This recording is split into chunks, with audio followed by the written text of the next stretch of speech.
Contexto socioeconómico de México. Unidad 2. UNAM. Unidad 2. Historia económica y política de México en el siglo XX. Presentación de la unidad. La unidad 2. Historia económica y política de México en el siglo XX.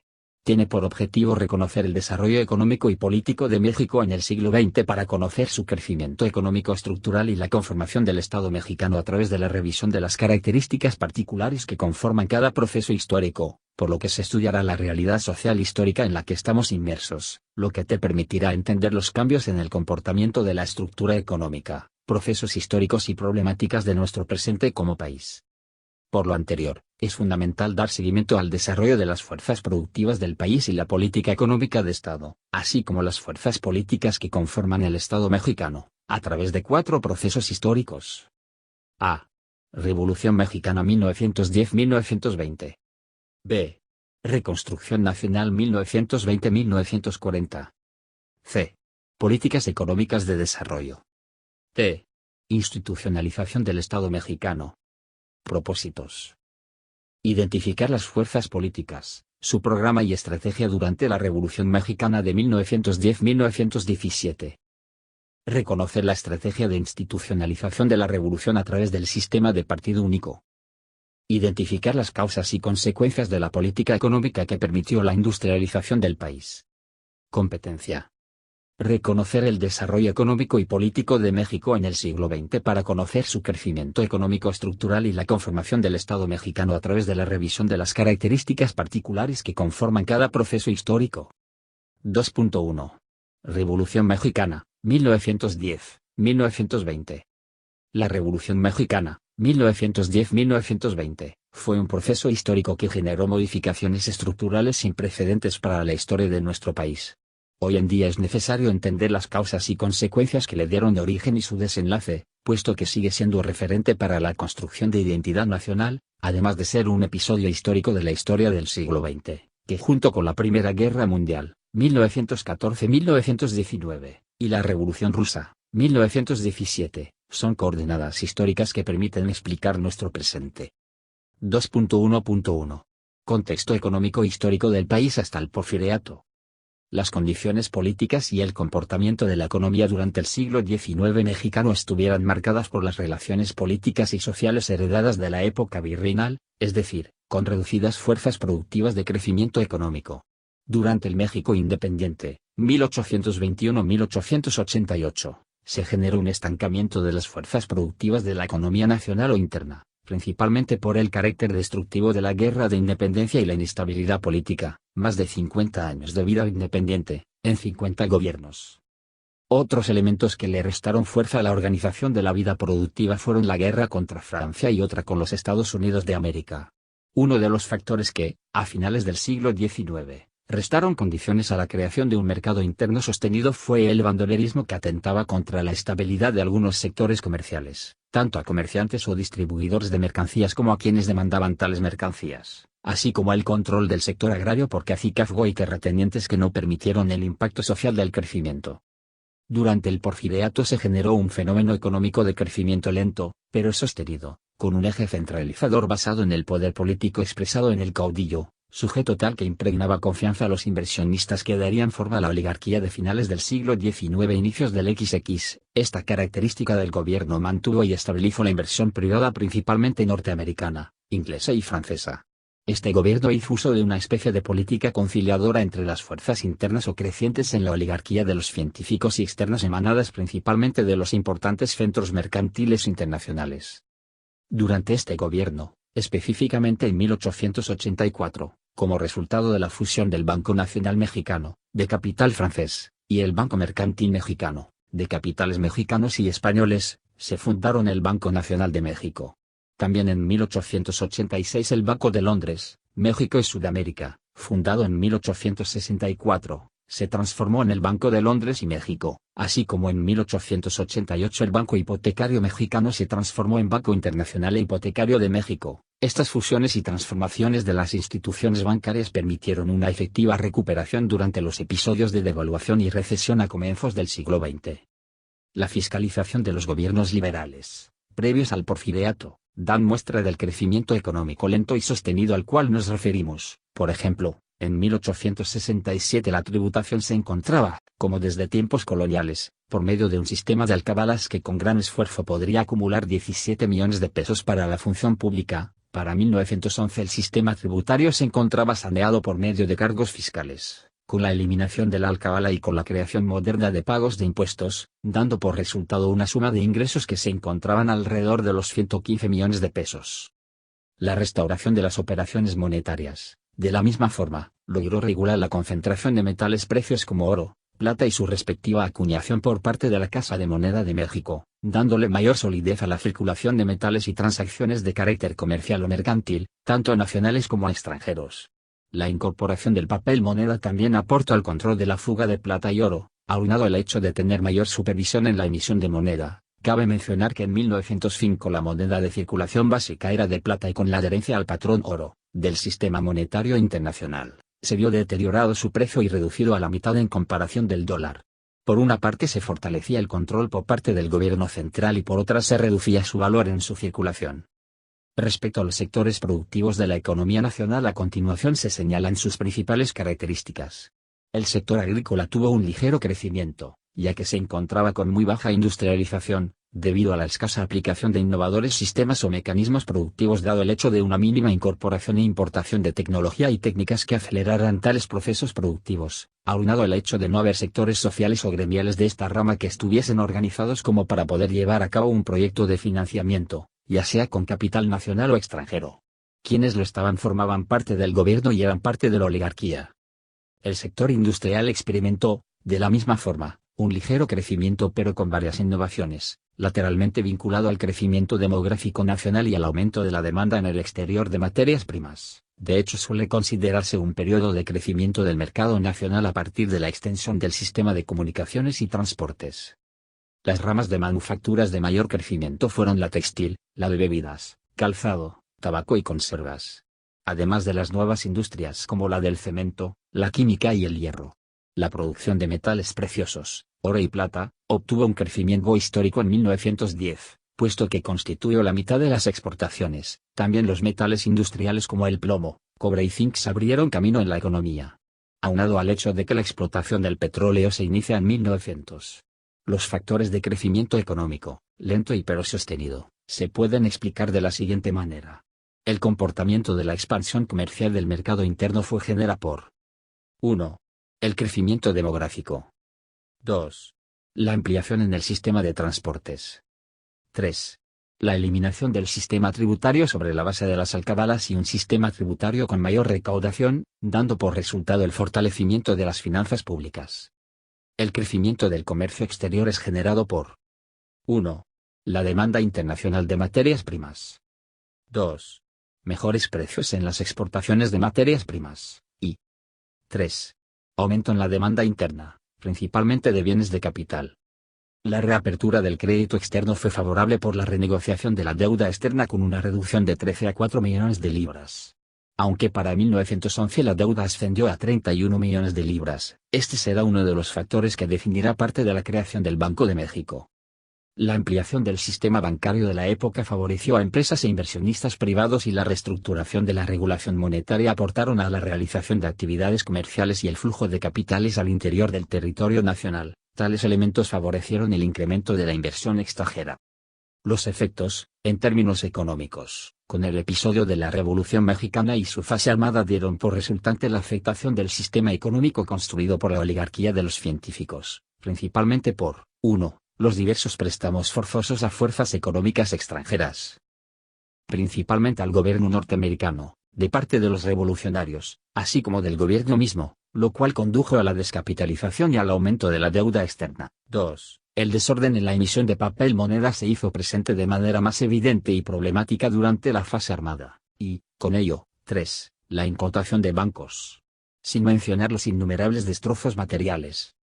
¿Cómo podemos apreciar las tasas de crecimiento de la producción agrícola para 1895 eran de 4.4%, de 1910 a 1921 se redujo a menos 5.25%, las exportaciones de la misma rama en 1910 eran de 31.6%, para 1921 se redujo a 3.3%. En el mismo tono, la producción minera de 1910 contaba con un ingreso de 1,309 millones de pesos y para 1921 se redujo a 620 millones de los mismos. La producción manufacturera, por su parte, se pudo recuperar del nivel que tenía en 1910 hasta 1922. Todo ello nos muestra que la desarticulación de la economía, en términos monetarios y fiscales, dio por resultado una contracción del flujo de capital alterando la iniciativa privada y las mínimas inversiones del Estado en estas ramas de la producción. Serán la revolución y su fase armada las que interrumpan en la modernización porfirista. 2.1.2. Contexto político que explica el origen de la Revolución Mexicana, 1910-1920. La Revolución Mexicana, 1910-1920, fue un proceso histórico que generó modificaciones estructurales sin precedentes para la historia de nuestro país. Hoy en día es necesario entender las causas y consecuencias que le dieron origen y su desenlace, puesto que sigue siendo referente para la construcción de identidad nacional, además de ser un episodio histórico de la historia del siglo XX, que junto con la Primera Guerra Mundial, 1914-1919, y la Revolución Rusa, 1917, son coordenadas históricas que permiten explicar nuestro presente. El comienzo de la Revolución Mexicana se ha considerado oficialmente el 20 de noviembre de 1910, y su término el 5 de febrero de 1917 con la promulgación de la Constitución Política de los Estados Unidos Mexicanos. Este movimiento abrió el camino para los cambios en la estructura económica, política y social de México en el siglo XX. Para ubicar el sentido histórico de esta lucha, es necesario empezar por conocer el contexto y causas que lo originaron. El periodo de gobierno de Porfirio Díaz abarcó desde 1876 hasta 1911, excepto 4 años en los que ocupó la presidencia el general Manuel González, 1880-1884. Por su largo mandato, a este periodo se le conoce como el Porfiriato, en el cual se agudizaron las contradicciones sociales, políticas y económicas históricas del país. Durante el Porfiriato la economía mexicana se sintonizó con el crecimiento del capitalismo a escala global, desarrollando las fuerzas productivas debido a dos acontecimientos. A. La expansión que el capitalismo industrial a nivel mundial como resultado del empleo de las nuevas técnicas mecanizadas en la producción. B. Aunque la burguesía nacional quedó en una posición de desventaja frente a la inversión extranjera de capital que obtuvo extraordinarias facilidades de acción, esta situación fue favorable para la estructura económica y productiva del país. En 1900 da inicio la explotación industrial del petróleo en México, con capital predominantemente norteamericano. De ese modo la economía nacional alcanzó un apogeo extraordinario para los capitalistas extranjeros. Por lo tanto, el gobierno de Porfirio Díaz no obtuvo mejores condiciones económicas. El desarrollo de la vía ferroviaria fue obra del imperialismo para poder sacar del país las riquezas mineras y facilitar su traslado. Lamentablemente se le concedieron muchos beneficios a las industrias extranjeras para las grandes exploraciones minerales y petroleras, situación que no trajo ganancias para la economía del país. Años más tarde generó conflictos internacionales. La vida cultural e intelectual de la burguesía y estratos altos de funcionarios y burocracia intelectuales de México, durante el Porfiriato estuvo fuertemente influenciada por modas extranjeras como las francesas. Durante el siglo XIX la corriente intelectual y artística de Francia se reflejó en México, amalgamando una suerte de conciencia mexicana de raíz indígena, española y francesa. Para el cuarto periodo de reelección de Porfirio Díaz surge el grupo llamado Los Científicos, conformado por hombres de negocios, banqueros, terratenientes o profesionales, cuya aspiración era gobernar conforme a la ciencia política. Este grupo lo encabezaban José Ives Limantour, Emilio Pimentel y Justo Sierra. Para 1907 los científicos promovieron su ideología, aliados con los grandes terratenientes y capitalistas frente al deterioro de salud y edad avanzada de Díaz. Durante los últimos periodos presidenciales de Porfirio Díaz se fueron decancelando en la práctica derechos democráticos como la libertad de prensa, de reunión política, el abandono de la vida social y económica tradicional de los sectores pobres de la población fueron relegados a su marginalidad. Si bien durante el Porfiriato hubo un notable desarrollo industrial y crecimiento económico nacional, además de construcción de grandes obras, en cambio, la salubridad pública, la educación y las condiciones de vida de la población pobre y trabajadora fueron deteriorándose. Ante tal situación el movimiento armado de 1910 fue posible a pesar de su inconsistencia estratégica, organizativa y política. 2.1.3. Antecedentes y causas históricas de la Revolución Mexicana. Antecedentes históricos. En el Porfiriato, La burguesía, representada por un reducido grupo de familias tanto nacionales como extranjeras, se apropió de la riqueza nacional a costa de obtener el control político y económico de la estructura gubernamental. Este tipo de régimen cometió injusticias políticas, económicas y laborales con campesinos y obreros para lograr alcanzar los más altos índices de explotación laboral y opresión económica. La burguesía como clase política se apoderó de espacios de poder económico y político para afianzar su dominio, lo que generó contradicciones y los llevó a la confrontación entre quienes se encontraban en el poder, entre quienes se vieron favorecidos, pero a la vez sensibilizados por el saqueo de las riquezas nacionales. Este enfrentamiento podemos ejemplificarlo con Francisco I. Madero y los hermanos Flores Magón, estos últimos, quienes con un carácter de clase distinto al de la clase política y con una aspiración de justicia social para obreros y campesinos se habían convertido en los personajes visibles críticos del régimen de Díaz. Los primeros levantamientos armados durante el Porfiriato, y que constituyeron antecedentes de la Revolución, se dieron entre 1887 y 1892. Entre los que destacan, el movimiento encabezado por el general Mariano Escobedo en Coahuila, un conjunto de movimientos agrarios en el estado de Veracruz, Estado de México, Sinaloa, Tamaulipas, y Temochi, Chihuahua, así como en 1893 en el estado de Guerrero. En 1889 se funda el primer partido político de oposición a Porfirio Díaz en la ciudad de San Luis Potosí, Partido Liberal Ponciano Arriaga, por iniciativa de Camilo Arriaga. A la propuesta se agrupan algunos intelectuales, profesionistas y estudiantes como Juan Saravia, Antonio Díaz Soto y Gama, Librado Rivera, los hermanos Flores Magón y los hermanos Juan y Manuel Saravia. En un principio retoman las ideas liberales de la época de la Reforma y, posteriormente, transitan al anarquismo. En 1902 la policía disolvió esta naciente agrupación tras celebrarse una asamblea en la Ciudad de México. Sin embargo, en 1906 desde San Luis, Missouri, los hermanos Flores Magón, Antonio I. Villarreal, Librado Rivera y Manuel Saravia, entre otros, reorganizaron al Partido Liberal Mexicano, y el 1 de julio de este mismo año lanzaron su programa político, el cual contenía los más modernos conceptos relativos a la política, la administración pública, economía y dotación de tierras, protección del obrero, etc., además de lanzar el primer tiraje del periódico Regeneración, dirigido por los hermanos Magón. Las publicaciones en este periódico buscaron orientar a los sectores intelectuales movilizados en torno a los obreros y campesinos por un espíritu revolucionario. Porfirio Díaz había prohibido el derecho de huelga y formar organizaciones o realizar cualquier tipo de manifestación para defender los derechos laborales. Pese a esto, en junio de 1906 los trabajadores de las minas de Cananea estallaron en huelga con la exigencia de aumento salarial y equidad laboral, buscando que el trato fuese semejante entre empleados mexicanos y norteamericanos durante las jornadas de trabajo. Varios trabajadores murieron en esta lucha. El gobernador encarceló a muchos obreros y envió a sus dirigentes a las mazmorras de San Juan de Ulúa, de modo que esta rebelión obrera fue sofocada. Sin embargo, al año siguiente otra importante huelga estalló. Obreros de Orizaba en el estado de Veracruz y del estado de Puebla se unieron para luchar juntos por mejores condiciones de trabajo en las fábricas textiles de Río Blanco. Sus exigencias eran aumento salarial para hombres, mujeres y niños, así como la reducción de la jornada de trabajo de 16 a 14 horas. Este movimiento tuvo como resultado un importante número de heridos y muertos. El fallo del presidente les fue adverso y los dueños exigieron el regreso de los trabajadores a las fábricas. En 1908 Porfirio Díaz concedió una famosa entrevista al periodista estadounidense James Krellman en las que manifestó su agrado por la formación de partidos políticos. Estas declaraciones alentaron a muchos ciudadanos e intelectuales que empezaron a organizar algunos partidos políticos, para el disgusto de los científicos, quienes consideraron poco prudente este suceso. Los clubes y partidos democráticos y antirreeleccionistas extendieron sus actividades por todo el país, y las manifestaciones públicas se hicieron frecuentes. Francisco I. Madero aprovechó esta situación y publicó su obra, La sucesión presidencial en 1910, que tuvo buena aceptación entre los demócratas y liberales y se preparó el terreno para la formación de un partido político nacional capaz de hacer frente a Porfirio Díaz en las siguientes contiendas electorales. Así fue como surgió el partido antirreeleccionista en la Ciudad de México en 1909, y su lema era sufragio efectivo. No reelección.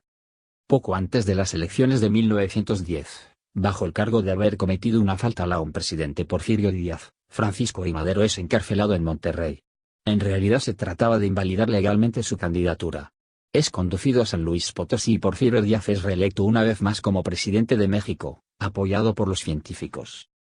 Francisco I. Madero es liberado y se traslada a San Antonio, Texas, lugar donde publica el 5 de octubre de 1910 el Plan de San Luis, en el cual declaraba como ilegales las pasadas elecciones, convocando al pueblo mexicano a levantarse en armas contra el gobierno de Díaz. La sexta reelección de Porfirio Díaz, programada para junio-julio de 1910, fue el detonador que terminó por dividir a la sociedad entre un movimiento democrático, el partido antirreeleccionista, entre quienes se encontraba Francisco I. Madero, y uno conservador, el partido reeleccionista, que apoyaba a Porfirio Díaz. El primero pugnaba por alcanzar libertades democráticas y por mayor espacio político y económico para las nuevas generaciones, sin cabida en el sistema político prevaleciente. Sin embargo, al darse cuenta Díaz de que el antirreeleccionismo se había convertido en una fuerza nacional, a pesar de haber ordenado el arresto de Madero y celebrado elecciones donde se consumó un fraude a su favor, 26 de junio de 1910, acabó por reconocer su derrota pública y renunció para salvar al régimen con los convenios de Ciudad Juárez, firmados en mayo de 1911. Figura 8. Diario del Hogar, 24 de mayo de 1911. El 26 de mayo Díaz abandonó la Ciudad de México rumbo al puerto de Veracruz, donde partió rumbo al exilio en Francia el 31 de mayo. Murió en ese país el 2 de julio de 1915. Causas históricas. Las causas directas de la Revolución Mexicana de 1910 son distintas, pero todas tienen origen en la crisis reeleccionista del gobierno de Porfirio Díaz. En particular debemos considerar las causas de tipo económico, político y social. Causas políticas. Anulación de las libertades civiles. Se nulificaron las garantías individuales y se limitó la libertad de la imprenta. La virtual anulación de la libertad y la democracia, violando los principios del liberalismo político. Centralización del poder. Se sometió al poder legislativo y judicial y se centralizó el poder de toda la nación. Díaz designaba personalmente a los funcionarios, gobernadores, presidentes municipales y jefes políticos.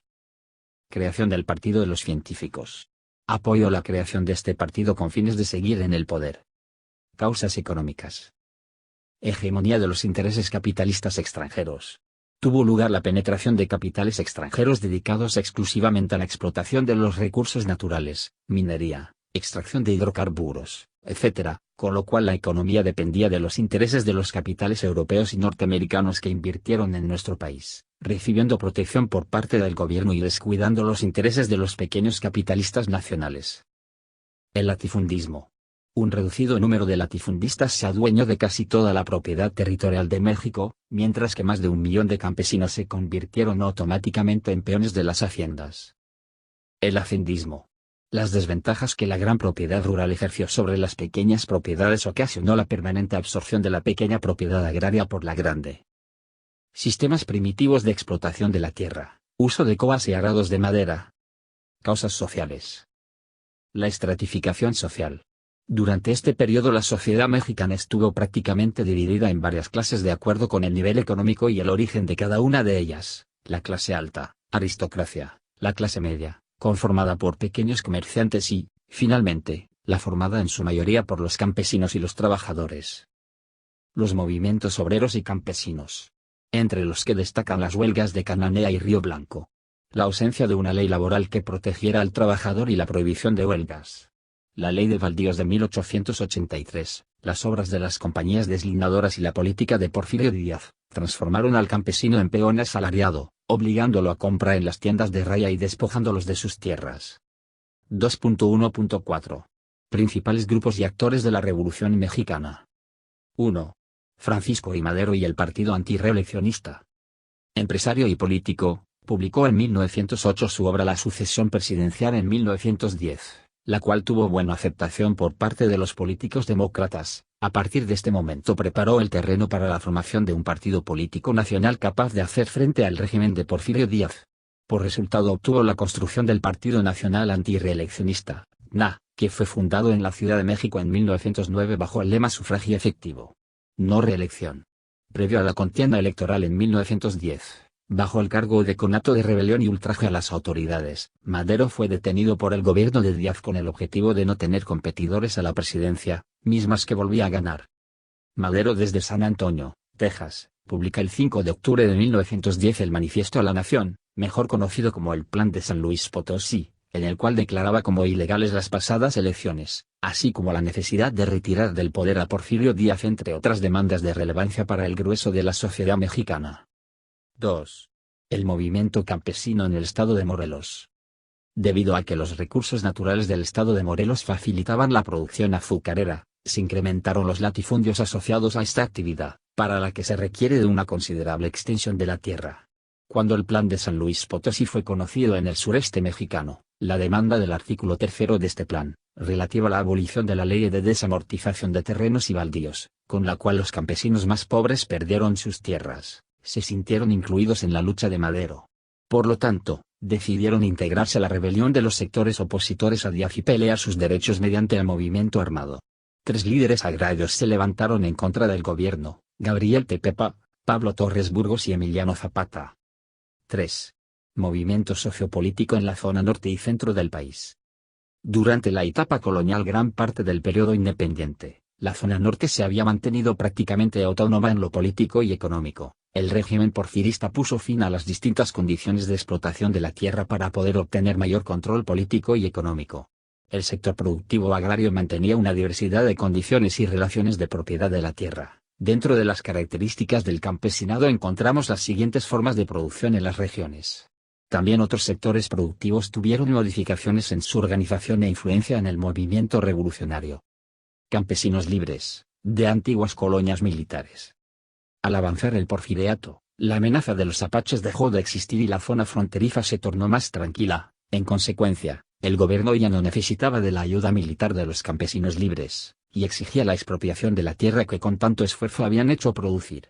Con la llegada de los ferrocarriles, la región norte sufre una gran transformación que afectó a los campesinos de las antiguas colonias militares e hizo que perdieran no solo sus tierras, sino también su autonomía política. Grandes latifundistas. Los campesinos indígenas recibieron cierta ayuda de los poderosos terratenientes que, como Luis Terrazas y José María Maytorena, estaban descontentos con el gobierno porque los había desplazado de sus posiciones como jefes políticos regionales. Ambos terratenientes, resentidos contra el régimen, alentaron la lucha dirigiendo a sus bases campesinas. Durante el gobierno de Madero hubo varios levantamientos, entre los que destacaron el de Pascual Orozco, quien, tras ser nombrado por los agraristas jefe supremo de la revolución, se sublevó en Chihuahua en marzo de 1912, y otras 2 sublevaciones auspiciadas por antiguos porfiristas, los generales Bernardo Reyes y Félix Díaz en Nuevo León y Veracruz respectivamente. Peones de la hacienda tradicional y moderna. Los trabajadores de la hacienda tradicional en la zona norte, que disfrutaban del nivel de vida superior al de los peones en las haciendas del centro y del sur, fueron afectados por las políticas económicas en los últimos años del porfiriato. La falta de arraigo y empleo permanente de los peones modernos fue factor importante en la decisión de este grupo rural en ese movimiento revolucionario. Ellos se asentaron en la zona de la laguna, donde tuvo lugar el crecimiento económico quizá más acelerado del período porfirista, y donde se pagaban los salarios agrícolas más altos del país. Aunque existía la tienda de raya, esta era más un incentivo para atraer la mano de obra que un medio de encasillamiento para el peón. Algunos peones lograron mantenerse de forma permanente en las haciendas modernas del norte, y al empezar la revolución, no se rebelaron en contra de sus hacendados, sino que lucharon junto con ellos para derrocar al régimen porfirista. La división del norte de Francisco Pancho Villa, que estaba conformada por arrieros, caporales, mineros, ferrocarrileros, exfederales, trabajadores del campo y católicos maderistas. Su programa agrario de 1915 contemplaba el reparto de tierras a soldados, viudas y huérfanos. La alta clase media. Los integrantes de la clase media empresarial veían seriamente amenazados sus capitales ante la perspectiva de que los científicos continuaran manejando las finanzas del país. Para este grupo, la práctica de la democracia constituye la única opción pacífica viable para desplazar el gobierno no solo al dictador sino también a la selecta élite porfirista. Las clases media profesional y obrera. Las clases media profesional y obrera industrial del norte se vieron afectadas por la reducción de los salarios reales y la elevación de los impuestos al mismo tiempo que disminuían sus oportunidades de ascenso en la escala social. El descontento empezó a expresarse mediante una intensificación de los sentimientos nacionalistas y un rechazo hacia los extranjeros, actitud provocada por la creciente participación de los inversionistas extranjeros en la economía mexicana, que desplazaba a los mexicanos de las fuentes de empleo. 2.1.5 Programas y pensamientos políticos durante el proceso revolucionario. Los hermanos Flores Magón, el Partido Liberal Mexicano y Regeneración. De acuerdo con lo mencionado anteriormente, los hermanos Flores Magón, que encabezaban el Partido Liberal Mexicano, habían lanzado un programa en 1906, y fue hasta 1910 el grupo de oposición más fuerte en contra del general Díaz. Su programa tenía un contenido político sobre las luchas obreras y populares. El medio que permitió la difusión de estas ideas fue el periódico Regeneración, dirigido por Ricardo Flores Magón. El programa del Partido Liberal encuentra su máxima expresión en la etapa precursora de la Revolución Mexicana, ya que ofrece ideas socioliberales, algunas de las cuales posteriormente quedaron plasmadas como parte de nuestros derechos sociales en la Constitución Mexicana de 1917, por lo que muchos historiadores han considerado a Ricardo Flores Magón como uno de los precursores de este movimiento. Por ejemplo, las siguientes cláusulas pertenecen a dicho programa. 21. Establecer un máximo de 8 de trabajo y un salario mínimo. Punto. 27. Obligar a los patronos a pagar indemnización por accidentes de trabajo. Punto. Para 1911 el movimiento obrero va perdiendo fuerza para dar paso a los campesinos, con quienes los magonistas no lograron un acuerdo debido a sus diferencias ideológicas anarquistas. Las más evidentes parecen ser la religiosidad del campesinado y su falta de individualidad. Francisco I. Madero, el Partido Nacional Antirreeleccionista y el Plan de San Luis Potosí. Con los convenios de Ciudad Juárez únicamente se eliminó a Porfirio Díaz, mas no a todos sus seguidores, que quedaron alojados en el gobierno interino que encabezó Francisco León de la Barra tras la renuncia de Díaz. Aconsejado por algunos generales porfiristas, ordenó el desarme del ejército revolucionario y mantuvo a algunos gobernantes y caciques en distintas entidades del país. Este gobierno interino fue causante del distanciamiento entre el jefe del Ejército Libertador del Sur, Emiliano Zapata, y Madero. De la Barra envió al general Victoriano Huerta para obligar a Zapata a deponer las armas. Madero trató de intervenir para mediar la situación, pero la actitud intransigente de Huerta le acarreó dificultades con Zapata, que, receloso de Madero, condicionó soltar las armas hasta ver cumplidas las demandas agrarias de los campesinos planteadas en el Plan de Ayala. El 6 de noviembre de 1911 Francisco I. Madero asume la presidencia de México, tras una reñidísima campaña donde compitieron 4 partidos, el antirreeleccionista, el constitucional progresista, y el Partido Católico, donde Madero era propuesto para presidente con diferentes fórmulas, y, finalmente, compitió también el Partido Reyista que lanzó la candidatura del general Bernardo Reyes. Al llegar a la presidencia, Madero cometió un grave error al aceptar a todo el personal político, administrativo y militar que gobernaba al país en el régimen del porfirismo, quienes los presionaron, y Madero olvidó a sus antiguos compañeros de armas, que se desilusionaron al ver el incumplimiento de los postulados del Plan de San Luis. Empezó a recibir fuertes críticas a través de la prensa, donde se le acusaba, particularmente, de no proceder a la restitución de las tierras que los latifundios habían arrebatado a los campesinos. Sin meditar sus respuestas, Madero hizo declaraciones que no solo provocaron la división del sector revolucionario, sino que él mismo fue víctima de la ambición del grupo que había conservado al asumir la presidencia. En el Plan de San Luis Potosí expresaba elementos de programa político que referían a demandas políticas y económicas que diversos sectores de la sociedad exigían se llevaran a cabo, algunos de ellos eran. Declaraba nulas las elecciones de 1910.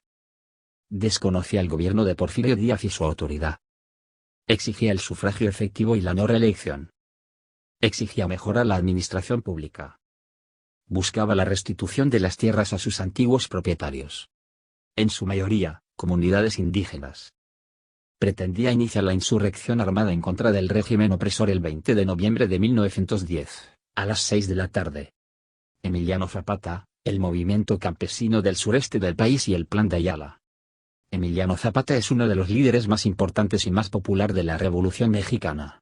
Representante del movimiento agrario, por medio de la lucha armada vio la oportunidad de darle a los campesinos lo que la justicia les negaba, tierra para trabajarla. Se integró al movimiento revolucionario seguido de miles de campesinos en todo el país.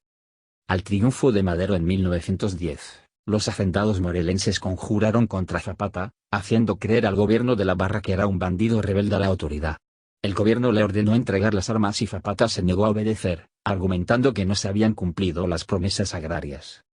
Al asumir Madero la presidencia y declararse contrario a la solución del problema agrario para confiscar las tierras de los hacendados, Zapata resolvió desconocer a Madero. Concentró sus fuerzas en Ayoxustla, Puebla, donde el 28 de noviembre de 1911 firmó el Plan de Ayala para justificar su movimiento agrario.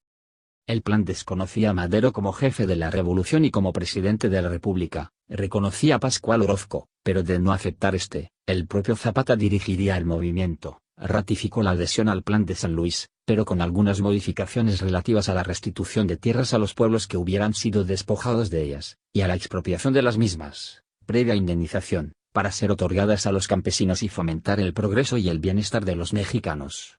Su lema fue, tierra y libertad. Firmaban este documento los generales Emiliano y Eufemio Zapata, Otilio Montaño, autor del plan, y otros más. Las exigencias de Zapata de llevar a cabo la realización de los postulados agrarios del Plan de Ayala motivaron continuar la lucha armada. El general Pablo González, encargado de pacificar al estado de Morelos, atacó a los zapatistas durante los años de 1917 y 1918. El coronel Jesús Guajardo, bajo las órdenes del general González, tendió una emboscada a Emiliano Zapata, asesinándolo el 10 de abril de 1919. Los campesinos seguidores de Zapata fueron encarcelados poco tiempo después. Revolución y contrarrevolución. Durante el gobierno de Madero hubo varios levantamientos, entre los que destacaron el de Pascual Orozco, quien, tras ser nombrado por los agraristas jefe supremo de la revolución, se sublevó en Chihuahua en marzo de 1912, y otras dos sublevaciones auspiciadas por antiguos porfiristas, los generales Bernardo Reyes y Félix Díaz en Nuevo León y Veracruz respectivamente.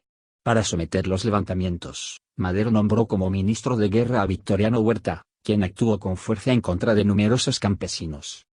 Del 9 al 18 de febrero de 1913 se llevó a cabo una insurrección en la Ciudad de México en contra del gobierno de Madero. Durante 10 días de lucha en la plaza de la Ciudadela entre los rebeldes y los soldados del general Huerta, quien había sido enviado por Madero, causó miles de muertos. A este suceso se le conoce como la Decena Trágica. El embajador de Estados Unidos, Henry Lane Wilson, fungió como mediador entre el general Huerta y el general Félix Díaz, quien comandaba la insurrección. Se destituyó a Madero y Victoriano Huerta, quien asumió la presidencia provisional, ordenó el arresto y asesinato de Madero y Pino Suárez la noche del 22 de febrero de 1913. Durante el tiempo que Huerta estuvo al frente del gobierno no fue reconocido por Venustiano Carranza, gobernador de Coahuila, y se levantó en armas y proclamó el Plan de Guadalupe el 27 de febrero de 1913. El plan desconocía a Huerta como presidente de la República, a los poderes ejecutivo y legislativo, y a los gobernadores que no secundaran el Plan de Guadalupe. Reconocía a Carranza como primer jefe del ejército constitucionalista, mismo que, al triunfo, fungiría como presidente interino de la República, encargándose de convocar oportunamente a elecciones en todo el país. Obregón se sumó al ejército constitucionalista. El gobierno de Estados Unidos se negó a reconocer a Huerta, y este buscó el apoyo de Inglaterra.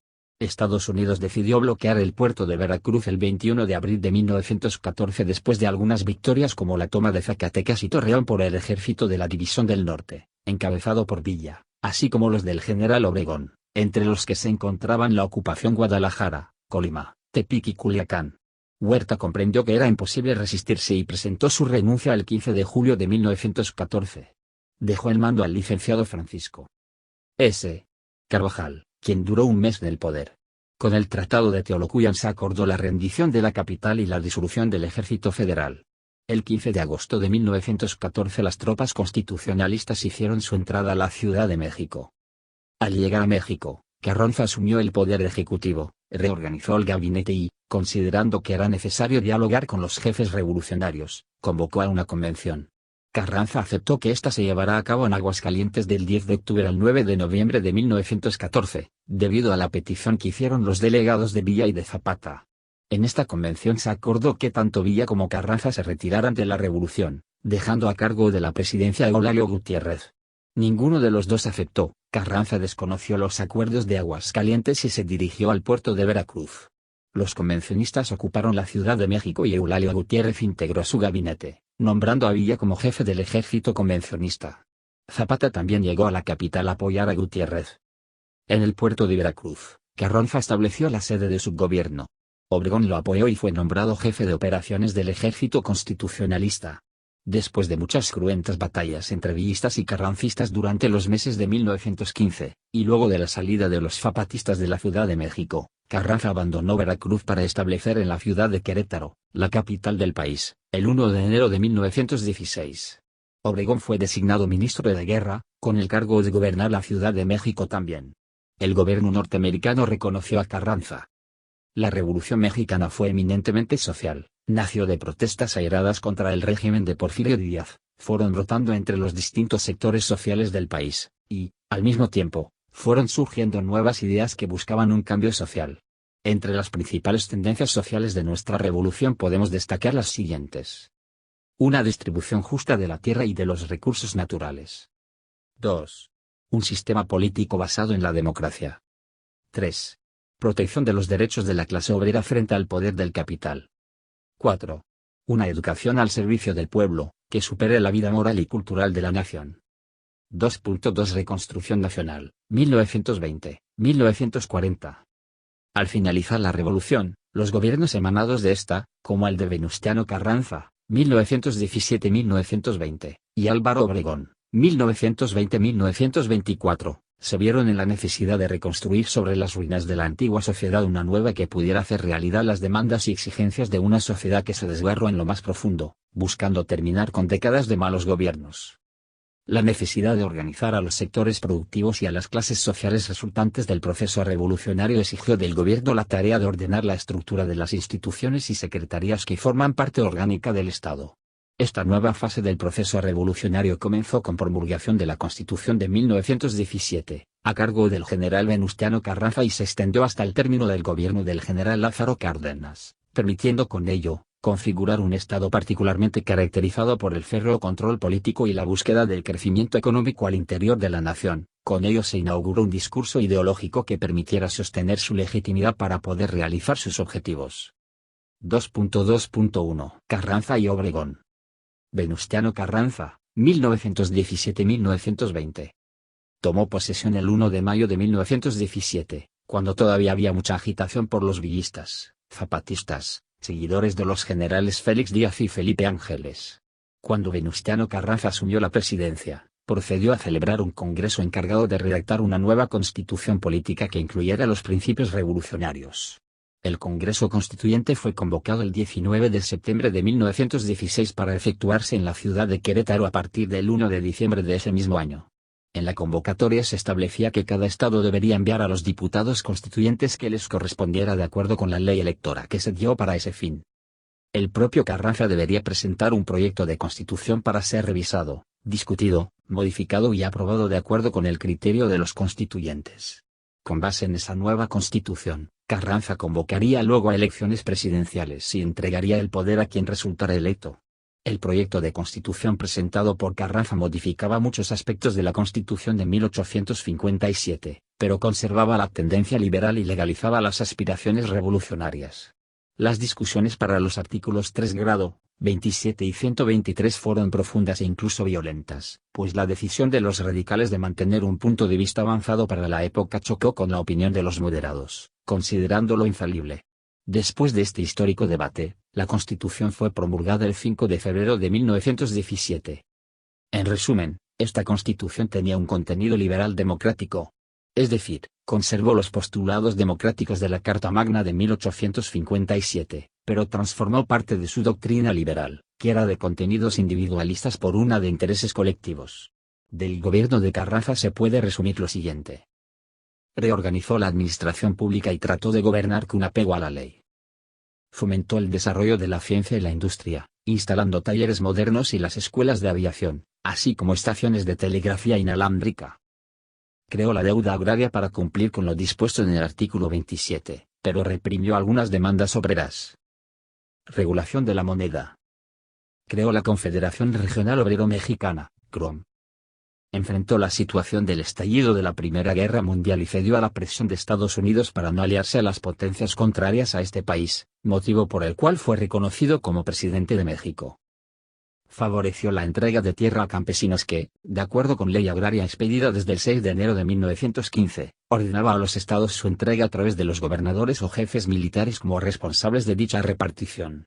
Sin embargo, el proceso de entrega se hizo bastante lento y durante el régimen carrancista menos de 50,000 campesinos habían recibido una parcela. Carranza favoreció la candidatura del ingeniero Ignacio Bonilla, quien era embajador de México en Estados Unidos. Algunos generales que habían apoyado a Carranza en su lucha constitucionalista se inconformaron con tal decisión, entre los que se encontraba Álvaro Obregón, Pablo González, Plutarco Elías Calles y Adolfo de la Huerta, gobernador de Sonora. Con el asesinato de Carranza, Adolfo de la Huerta ocupó la presidencia e invitó a todos los revolucionarios que aún se mantenían en armas a hacer las paces, ofreciéndoles garantías, perdón y hasta recursos para que se retiraran a vivir tranquilamente. Francisco Villa fue de los primeros que aceptó y se retiró a vivir en la hacienda de Canutillo. En 1923 fue asesinado en Hidalgo del Parral. Álvaro Obregón, 1920-1924. Álvaro Obregón tomó posesión del cargo el 30 de noviembre de 1920 y su actuación como presidente se caracterizó por los siguientes hechos. Dio notable impulso a la agricultura. El primer año de su gobierno entregó casi un total de 500,000 hectáreas, pero después disminuyeron las superficies repartidas. En 1922 fueron solo de 176,543 hectáreas. Al término de su periodo, en 1924, se habían distribuido alrededor de 200,000 hectáreas de tierra a unos 100,000 campesinos. Decreta la Ley sobre Bancos Refaccionarios y la Ley General de Instituciones de Crédito y Establecimientos Bancarios. Apoyo al fortalecimiento de la Confederación Nacional Agraria para acallar las demandas de grupos radicales, entre ellos el Partido Nacional Agrarista, que buscaba una redistribución agraria más justa en algunos estados del país. Impulsa a la industria manufacturera, principalmente en el ramo textil. Reorganizó y fomentó la educación pública, creando las escuelas rurales, las misiones culturales y la Secretaría de Educación, dejando al frente a José Vasconcelos. Reanudó relaciones diplomáticas con Estados Unidos. Reprimió el movimiento llamado de la Huertista, en apoyo a Adolfo de la Huerta para ocupar nuevamente la presidencia. Apoyó a Plutarco Elías Calles en su candidatura presidencial. 2.2.2. Caudillismo. El caudillismo es el gobierno de un caudillo. La noción de caudillo hace mención a la persona que dirige alguna comunidad o cuerpo social y que actúa como guía o líder. Como fenómeno social y político, el caudillismo se desarrolló en América Latina durante el siglo VI. Los caudillos eran líderes carismáticos que solían acceder al poder por procedimientos informales, gracias a la influencia que tenían sobre las grandes masas populares. La gente veía al caudillo como un hombre fuera de lo común, capaz de representar y defender los intereses del conjunto de la comunidad. Muchos caudillos eran demagogos y manipulaban a la población, detrás de la promesa de asegurar el bienestar común, de defender los intereses de toda la región, se escondían las propias ambiciones, la sed de poder. En ciertos casos, el caudillismo derivó en dictaduras con una dura represión a los opositores. En otros, en cambio, el caudillismo se adaptó a los regímenes democráticos y federales que se establecieron en los países latinoamericanos. La formalización del poder de los caudillos siguió un proceso similar en varias naciones. Las fuerzas del caudillo enfrentaban al gobernante vigente hasta deponerlo, luego disolvían el Congreso bajo el argumento de no responder al pueblo o la ley y finalmente el caudillo se autoproclamaba presidente provisional. Después de un tiempo, el propio caudillo llamaba a elecciones y se formaba un nuevo Congreso, formalizando el poder del caudillismo. Juan Manuel de Rosas en Argentina, Antonio López de Santa Anna en México y José Antonio Páez en Venezuela son algunos de los ejemplos históricos de caudillismo en el territorio latinoamericano. Con la consolidación del Estado-nación y la caída de los regionalismos, el caudillismo perdió fuerza y terminó mutando en otro tipo de regímenes sociopolíticos. Consecuencias del caudillismo. El caudillismo se caracterizó por la llegada al poder a través de la fuerza, y esa imposición ha dejado cicatrices en muchas naciones. Con la instauración de la República como sistema de organización del Estado, se cometieron una serie de errores que también contribuyen con el carácter inestable de los gobiernos, lo cual se suma a los vestigios de décadas de cruentas luchas por obtener el ansiado poder presidencial. Las repúblicas que hoy sufren las consecuencias del caudillismo nacieron en un terreno de inconsistencias, con una economía desorganizada, un orden político que rozaba el caos y una ausencia total de visión a futuro y disciplina por parte del gobierno. Son estas las razones por las cuales no son capaces de aplicar un régimen democrático de manera eficaz, no luchan por asegurar la libertad a sus habitantes, pero tampoco lo admiten. Existen ciertos rasgos propios del caudillismo que persisten en el presente, tal es el caso de la búsqueda de popularidad a través de la anulación de las acciones del opositor, desprestigiando su campaña para convencer al pueblo de que un cambio es necesario. Esta es la base estratégica de la mayoría de los gobernantes de la actualidad y, como se trata de una manipulación de la verdad, nada impide que una vez en el poder repliquen las decisiones de sus antiguos enemigos, dejando en evidencia que no estaban realmente en contra de su proceder. Otro de los fenómenos actuales que evocan los días del caudillismo es la existencia del regionalismo, también conocido con el nombre de autonomismo. Se trata de un movimiento político que exige que se defienda una región determinada, distinguida del resto de un país por cuestiones culturales y físicas, a pesar de aceptar la superioridad de la nación como comunidad política. Esta realidad, muy fuerte en ciertas partes del mundo, vuelve impracticables ciertos planes de unificación. 1. 2.2.3. Plutarco Elías Calles, 1924-1928, y el Maximato, 1928-1934. Plutarco Elías Calles, 1924-1928. Plutarco Elías Calles se distinguió por ser un hombre de carácter enérgico, firme y decidido. Su gobierno se caracterizó por los siguientes hechos: respeto a la ley, moralidad absoluta, economía, orden y trabajo. Se pagaron muchas deudas y se pusieron al corriente los sueldos de los empleados. Dio apoyo irrestricto a la Confederación Regional Obrera Mexicana, CROM, y a su dirigente Luis N. Morones. Durante su mandato se fundó el Banco de México y el Banco Nacional de Crédito Agrícola, destinado a fomentar la agricultura en todo el país. Entre las leyes que decretó se encuentra la Ley de Irrigación de 1926. Instauró también la Comisión Nacional de Irrigación. Su política agraria iba encaminada a la formación de la pequeña propiedad y a la modernización del latifundio. El ejido le parecía poco viable para resolver el problema de los campesinos y de la economía del país, por lo que en 1925 implementó la parcelación individual obligatoria de los ejidos. Calles repartió cerca de 3 millones de hectáreas a casi 300.000 campesinos. Durante su mandato se fundó el Banco de México y el Banco Nacional de Crédito Agrícola, destinado a fomentar la agricultura en todo el país. Entre las leyes que decretó se encuentra la Ley de Irrigación de 1926. Instauró también la Comisión Nacional de Irrigación. Su política agraria iba encaminada a la formación de la pequeña propiedad y a la modernización del latifundio. El ejido le parecía poco viable para resolver el problema de los campesinos y de la economía del país, por lo que en 1925 implementó la parcelación individual obligatoria de los ejidos. Calles repartió cerca de 3 millones de hectáreas a casi 300.000 campesinos. Los bienes del clero fueron nacionalizados, siendo utilizados para impulsar importantes obras de riego, de caminos carreteros y de educación pública.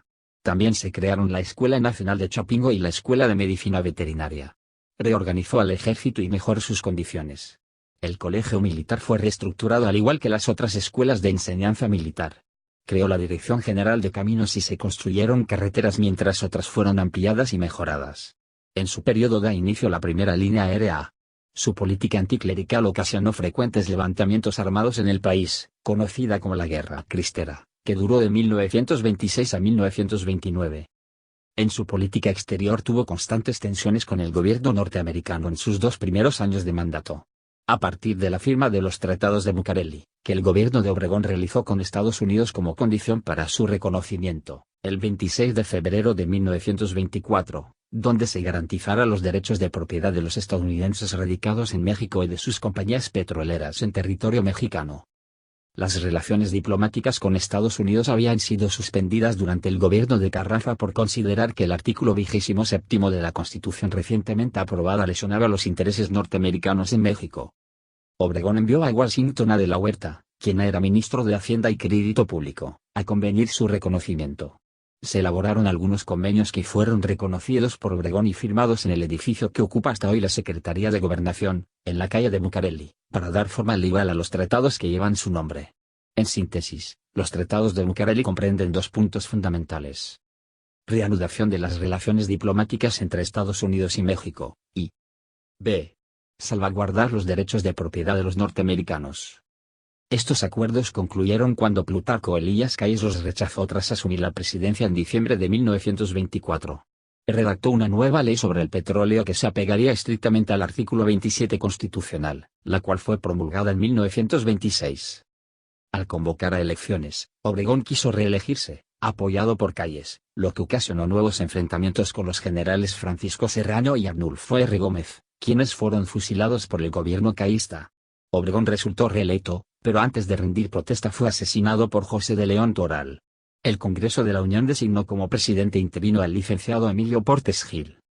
El 10 de abril de 1936 es expulsado de México por el presidente Lázaro Cárdenas, fija su residencia en San Diego, California. Regresó a México al final del mandato del presidente Manuel Ávila Camacho. Muere el 19 de octubre de 1945 en la Ciudad de México. El Maximato, 1928-1934. Al periodo comprendido entre 1928 y 1934 se le conoce como Maximato, aludiendo a la prolongación de mandato del general Plutarco Elías Calles, a través de los presidentes Emilio Portes Gil, Pascual Ortiz Rubio y Abelardo Rodríguez. Esta etapa terminó al ser expulsado Calles del país en 1935, por el entonces presidente, general Lázaro Cárdenas. Emilio Portes Gil, 1928-1930. Era un hombre hábil, culto y amante de la ciencia. En el breve tiempo de su administración, dejó huella por el impulso al progreso nacional. Sin embargo, mantuvo en su gobierno a Calles con el cargo de secretario de guerra, por lo cual muchos políticos y militares ratificaron la supremacía de Calles en el poder. Al inicio de su mandato, Portes Gil reanudó las negociaciones entre el clero y su gobierno, dando fin a la rebelión cristera provocada por Calles. El conflicto se resolvió el 22 de junio de 1929. Permitiéndole a la Iglesia continuar ejerciendo su labor espiritual siempre que se mantuviera al margen de las cuestiones políticas del país. Igualmente, sofocó el levantamiento del general Escobar y concedió la autonomía a la Universidad Nacional. En términos agrarios, con la obra de Plutarco Elías Calles favoreció el reparto de más tierra a otros campesinos, fortaleciendo las organizaciones campesinas. Tuvo problemas con Luis N. Morones, dirigente de la CROM, quien estaba interesado en la presidencia del país desde el mandato de Calles. Morones se enfrentó a Emilio, y, entre ellos, se dio una lucha política. Durante su gobierno, se funda el Partido Nacional Revolucionario, PNR, antecesor del PRI, el 4 de marzo de 1929, entre cuya creación figuraban Plutarco Elías Calles y varios militares caudillos de la Revolución Mexicana. En las nuevas elecciones contendieron el ingeniero Pascual Ortiz Rubio, candidato del Partido Nacional Revolucionario, y el licenciado José Vasconcelos, por el Partido Nacional Antirreeleccionista, quien era secretario de Educación. Con el apoyo de Calles y bajo la condición de que formara su gabinete con gente propuesta por él, Pascual Ortiz Rubio gana las elecciones. La influencia de Calles en el próximo gobierno habría de estar presente. Emilio Portes Gil murió el 10 de diciembre de 1978 en la Ciudad de México. Ortiz Pascual Rubio, 1930-1932. Fue el primer candidato presidencial del recién creado partido PNR. Recién electo presidente, viaja a Estados Unidos y se entrevista con el presidente Hoover y el gerente de la Standard Oil. Se compromete a detener el agrarismo e impulsar las inversiones privadas, por lo que contó no solo con el beneplácito norteamericano, sino también con la banca internacional. Dentro de los logros que podemos destacar de su gobierno se encuentran la Doctrina Estrada, publicada en 26 de septiembre de 1930. Esta doctrina sustenta la tesis de no intervención y la autodeterminación de los pueblos. En 1931 promueve el ingreso de México a la Liga de las Naciones. Se ratifica la libertad de cultos. Promulgó dos importantes leyes durante su gobierno, la Ley de Crédito Agrícola y la Ley del Trabajo. En la primera, el gobierno prestaba dinero a los hombres que se dedicaran a la agricultura. La segunda reglamentaba el artículo 123 y servía para resolver los conflictos obrero-patronales. Se da la división de la península de Baja California en dos territorios, y se incorpora el territorio de Quintana Roo a Yucatán y Campeche. Declara la desaparición de poderes en Colima, Durango, Guanajuato y Nayarit, para solucionar problemas políticos en esas entidades. Crea la Radio CEFO para informar las actividades de sus gobiernos y llevar al proletariado los beneficios de la cultura. Suspende el pago de la deuda externa por los efectos que la crisis económica norteamericana de 1929 provoca en México. La muestra de subordinación de Ortiz Rubio a Calles provoca la burla popular y el famoso dicho, el que vive en esta casa es el señor presidente, pero el señor que aquí manda vive en la casa de enfrente. Por la injerencia de Calles en su gobierno, y argumentando motivos de salud, Ortiz Rubio renunció a su cargo el 2 de septiembre de 1932, designando el Congreso al general Abelardo L. Rodríguez para ocupar su lugar, y quien debería terminar el periodo y convocar a elecciones. Muere en la Ciudad de México el 4 de noviembre de 1963. Abelardo L. Rodríguez, 1932-1934. En esa época la clase capitalista que se había desarrollado desde años antes tuvo gran influencia dentro del gobierno en perjuicio de la clase trabajadora. Abelardo L. Rodríguez les concedió muchas facilidades a los capitalistas para el establecimiento de industrias, también se fijó el salario mínimo para los obreros, de acuerdo con el costo de la vida, según la región, prohibiéndose, además, las labores insalubres para mujeres y menores de edad. En su periodo presidencial se modifica el artículo 3 de la Constitución, para la enseñanza de la educación socialista. En la ciudad de Querétaro, El Partido Nacional Revolucionario realizó una convención que formuló el plan sexenal para los futuros gobiernos. Y se acordó apoyar la candidatura del general Lázaro Cárdenas del Río para presidente. 2.2.4. Lázaro Cárdenas del Río, 1934-1940. El general Lázaro Cárdenas tomó posesión el 1 de diciembre de 1934. Hombre de gran carácter, su obra es trascendental. En vez de favorecer a la clase capitalista como lo había hecho su antecesor, benefició a la clase trabajadora, realizando los anhelos de la revolución en cuanto a justicia social. Los aspectos principales de su gobierno fueron los siguientes. Fomentó la educación popular y creó escuelas rurales. Fundó el Instituto Politécnico Nacional, la Escuela Nacional de Educación Física, el Consejo Técnico de Educación Agrícola. Creó el Instituto Nacional de Antropología e Historia y el Departamento de Asuntos Indígenas. Otorgó la distribución de las tierras a través del ejido a los campesinos. Desarrollo de las vías de comunicación. Construcción de grandes presas y canales de riego. Impulsó la industria nacional. Promovió la defensa de los derechos de los trabajadores. Creó la Confederación de Trabajadores Mexicanos, CTM, y Confederación Nacional Campesina CNC. Dio atención a la salud pública. Protegió las riquezas naturales. Expropiación de los ferrocarriles nacionales. Expropiación y nacionalización de la industria petrolera, 18 de marzo de 1938. Otorgó asilo a miles de refugiados españoles, republicanos, víctimas de la Guerra Civil Española. Expulsó a Calles el 10 de abril de 1936. En materia agraria, es importante resaltar que al término de su gobierno había redistribuido en el país más de 20 millones de hectáreas a 811,157 campesinos a través de los ejidos colectivos. Para 1940, los ejidos cubrían alrededor del 47% de la tierra cultivable de la nación. Para darnos una idea de los avances en el reparto agrario del presidente Cárdenas, en 1930 la superficie distribuida apenas ascendía al 15% del total de tierra cultivable. Se puede considerar a su mandato como un periodo de estabilidad política y de avances significativos en materia de economía, educación y obras públicas. Cárdenas dejó la presidencia en 1940. Muere el 19 de octubre de 1970 en la Ciudad de México. Le sucedió en el cargo el general Manuel Ávila Camacho para el periodo 1940-1946. 2.3. Institucionalización del Estado mexicano. 2.3.1. Nacionalismo revolucionario.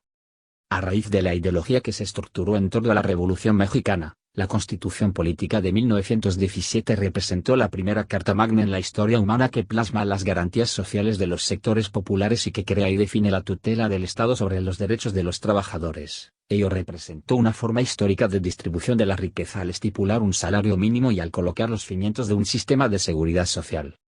La ideología del nacionalismo revolucionario desplegada con intensidad desde 1920 fundó su racionalidad en el mercado interno, en la construcción de instituciones necesarias para la estabilidad social y política, y en la estructuración de un régimen de economía mixta sustentado en la deliberada y activa intervención del sector público en la creación y distribución de la riqueza. Con el paso de los años, esta centralidad del aparato de Estado en la vida nacional se extendió debido a la influencia que ejerció la concepción keynesiano-estructuralista en el diseño de las políticas públicas mexicanas al menos desde mediados de la década de los 40 del siglo XX. A grandes rasgos, entre 1934 y 1982 el papel del aparato de Estado en México consistió en manifestarse como rector, promotor, planificador, inversionista, propietario de medios de producción, regulador, banquero y benefactor en la estructuración del mercado y en el proceso de desarrollo en general. 2. 2.3.2. Sectores sociales y fuerzas políticas. La creación del Partido Nacional Revolucionario, PNR, en 1929 se atribuye a la muerte de Álvaro Obregón y a la difícil situación política que aquello creó. La inestabilidad política aceleró la creación de un mecanismo político partidista que convocara y reuniera todas las fuerzas políticas identificadas con los objetivos de la revolución. Para el 1 de marzo de 1929, los principios generales del partido, acordados en el Congreso de Querétaro, estuvieron guiados por la aceptación de la democracia como forma de gobierno, la defensa de la libertad del sufragio y el crecimiento social del país, así como la defensa de la soberanía. En términos generales, los principios oscilaban en una ambigüedad ideológica, la aceptación de las normas históricas de la construcción del Estado moderno y la búsqueda de la emancipación de los trabajadores. esto girando sobre el eje conductor de la construcción de una organización incluyente en sus diferentes esferas y componentes partidistas. De la misma manera, los estatutos preveían una estructura vertical que partía de los comités municipales, pasaba por los comités de Estado y territorio y culminaba en un comité ejecutivo nacional electo por un comité directivo nacional. Una de las principales funciones del partido, en general otorgadas al CEN, era la de servir de armonizador y árbitro entre los órganos del partido. Dicha función realizaba la distribución pacífica de cuotas del poder nacional y local entre los agremiados. Otras de las funciones eran la institucionalización de la vida política, así como la canalización de las demandas populares. La génesis del PNR se define por su carácter incluyente y arbitral. Podemos definirlo por una lógica que buscar instalar a las fuerzas organizadas y sobrevivientes o regimentadas durante el periodo postrevolucionario que avanza hacia la competencia o conquista del poder dentro de las instituciones, que por razón tenga el sustento y continuidad del poder institucionalizado, lo cual implicaba que todo aquel que se encontrara fuera del pueblo representado en el partido debería de ser considerado reaccionario a los intereses de la nación. El discurso cardenista se orientó a captar el apoyo de obreros y campesinos mediante una retórica socialista. Cárdenas recurrió a un socialismo a la mexicana, distinto al liberalismo y al comunismo soviético, cuyas raíces se ubicaba en la Revolución Mexicana. Este discurso buscaba estructurar la centralidad política perdida en 1910, también hacer contrapeso a las distintas fuerzas políticas organizadas y asegurar su estabilidad, su relación armónica y la conservación del poder central. También influye la transformación del PNR en PRM configurando la estructura del Partido de la Familia Revolucionaria de una organización territorial a una organización sectorial.